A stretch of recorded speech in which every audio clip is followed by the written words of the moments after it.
Good afternoon. It is Wednesday, July 15th, 2015.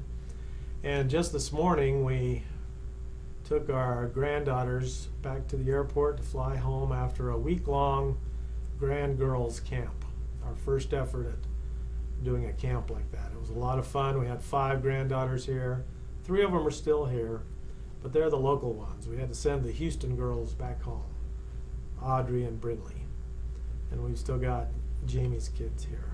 So it's been a lot of fun. So this picture today is part of the Constant Shotgun program. This is the AN 225. Now, AN stands for Antonov, the manufacturer of the world's largest airplane. And this is, in fact, the world's largest airplane, the Antonov 225. There's a slightly smaller version called the Antonov 124 or AN 124, which I also got to fly with the Soviets. But this is my claim to fame right here because it is the world's largest airplane. The whole purpose of the Antonov 225 was to provide a platform to move the Soviets' version of the space shuttle back and forth from land bases. And so, just as in the United States, we used the Boeing 747 as a platform for our space shuttle, the Soviets copied that idea and used the Antonov 225 for their space shuttle, which I believe they called it the Mirya, which means peace and earth. That's one Russian word that has a double meaning. So something unique about the Soviet space shuttle program is that it was built, instead of to be manned, it was built to be remote controlled. And it never did perform an official mission, but they did have some successful tests with it in launching it from this Antonov 225. I am still unclear as to whether it actually made it into space or whether they were just successful at launching it from the atmosphere and remotely controlling it to a safe landing on the Earth. I've read different accounts and I'm not sure which one is true, but I do know for certain that it never performed an actual space mission. The Antonov 225 is a humongous airplane. And this was, this was probably 1991 when I got to fly it. And the purpose of the flight was to bring this large airplane to an air show in Houston, Texas. So as I told you in a previous segment, the Constant Shotgun program was derived so that during the Cold War, any time a Soviet aircraft came into U.S. airspace, we had to put a U.S. Air Force pilot on board as an escort, and thus the term Constant Shotgun. So we had to meet the airplane at its last stop before it entered U.S. airspace. In the IL-76 in a previous segment, that last stop was usually Gander, Newfoundland, because they didn't have very long legs. A leg is how far an airplane can go without refueling. The Antonov 225, however, had very long legs. And so we caught this flight way back at the origin of Kiev, Ukraine. So I got to fly over to Kiev. 1991 was right at the end of the Cold War. It was just as the Soviet Union was about to break up. And so there weren't a lot of tensions left anymore.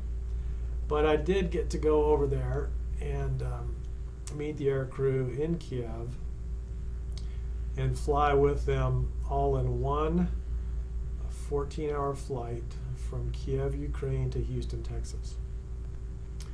Along the way, and remember, I didn't have any duties on board the airplane until we entered U.S. airspace. So that was a long flight with no duties. And so I got to just visit with the crew and take a nap, and eat food and all that kind of stuff.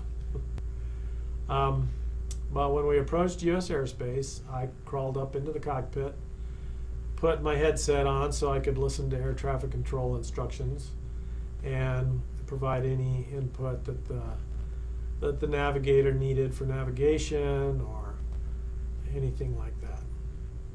Well, as I was up there, the crew, we got really friendly, and they decided to let me sit at the controls.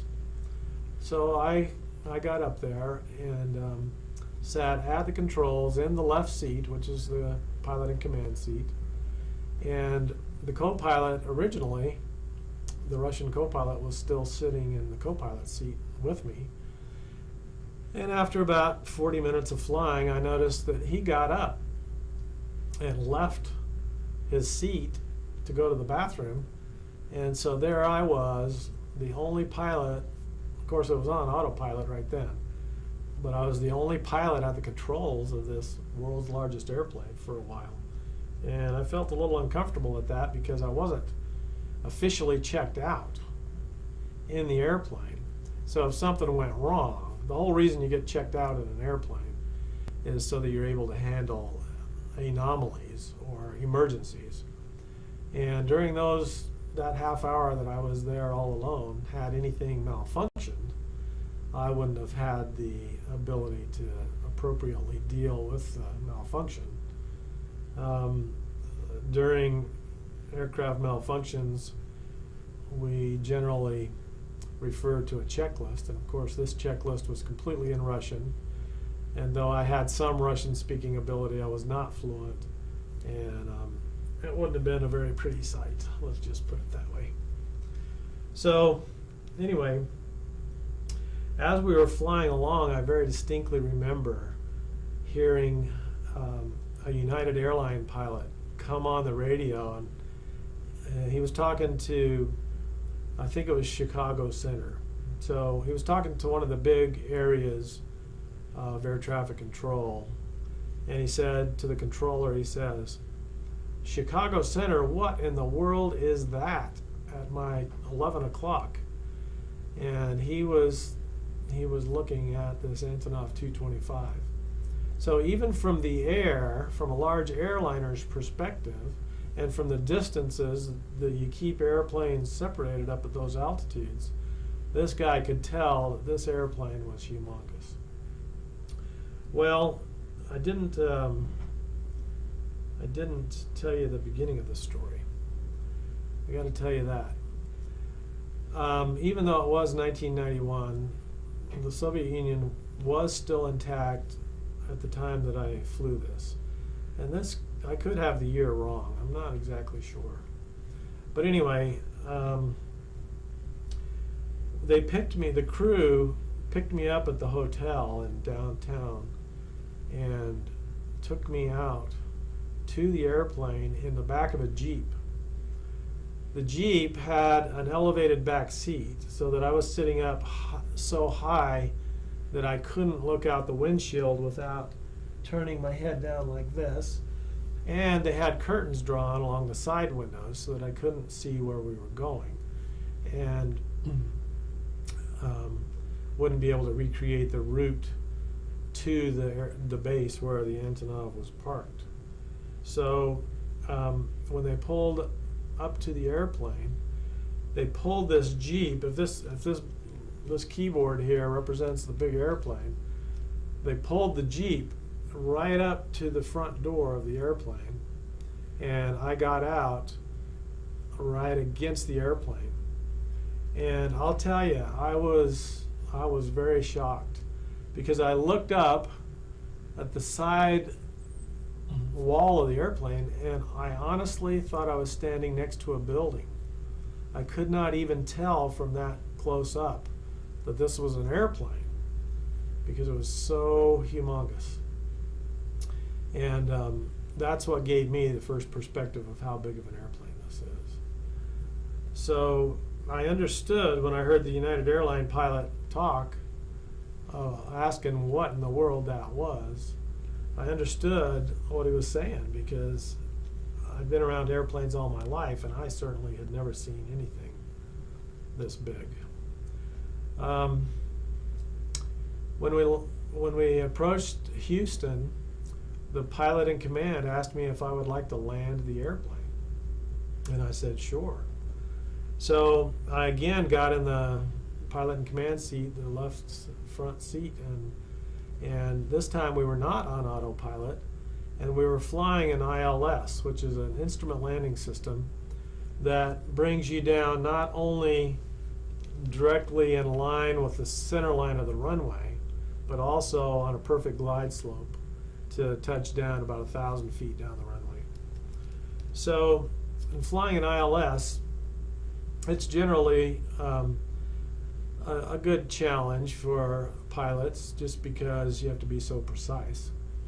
And what I found out in flying this Antonov 225 was that because the airplane is so large, it is extremely stable.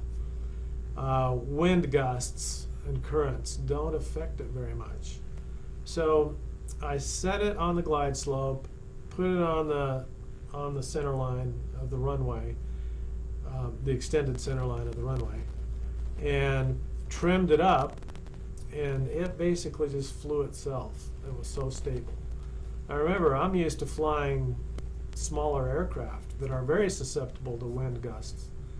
And when you fly a T-38 on an ILS, there's lots of movement. You have to make lots of small corrections with both power, pitch, and roll in order to keep.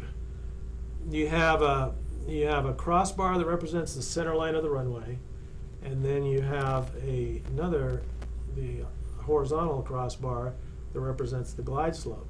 So the intent here is to keep the crosshairs aligned exactly in the center all the way down to the runway. If you get left of course, then the course line will move to the right, and you have to turn right in order to bring the course line back to the center. If you get below the glide slope, then the glide slope will rise on you, and you've got to level off for a minute to get the glide slope to come back down to the center. So that's how you fly an ILS approach.